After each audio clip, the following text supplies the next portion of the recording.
উৎপাদন খাতে নবায়নযোগ্য জ্বালানি ব্যবহার বাড়াতে কর ছাড়ের আশ্বাস দিয়েছেন রাজস্ব বোর্ড চেয়ারম্যান।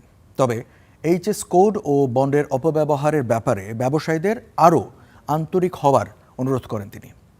এনবিআরে আয়োজিত প্রাক বাজেট আলোচনায় এসব কথা বলেন বোর্ড চেয়ারম্যান।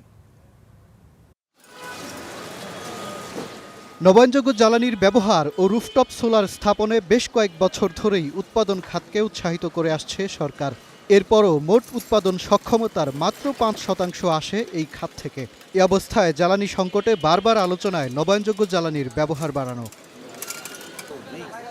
তবে ব্যবসায়ীরা বলছেন, সোলার প্যানেল স্থাপনের বিভিন্ন সরঞ্জাম আমদানিতে শুল্ক ২৮% থেকে সর্বোচ্চ ৬১% পর্যন্ত, যা ১% নামানোর দাবি আগামী বাজেটে।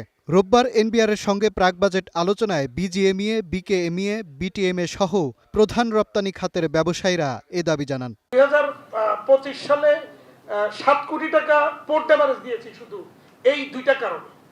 একটা হচ্ছে এই প্রাপ্যতার বিলম্ব, আর একটা হচ্ছে ওই যে টেস্টিং এ পাঠায় ২ মাস, ১.৫ মাস, ১ মাস, ২ ঘন্টা ৩ ঘন্টা লোডশেডিং হয়।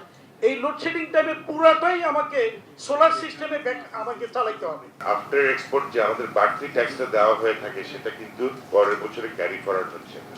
স্যার কিন্তু প্রতিশ্রুতি দিয়েছেন এটা হবে, কিন্তু এটা হচ্ছে। আমাদের যে উচ্চ কর যেটা 1% নেওয়া আছে, এটা আমরা প্রস্তাব করব 0.65% নেওয়ার জন্য। কারণ হচ্ছে 1% মানে হলো আপনার নেট ইনকামে যদি একটা ফ্যাক্টরি রিয়েল ইনকাম করে তার হলো 20% ট্যাক্স নিয়ে নেওয়া।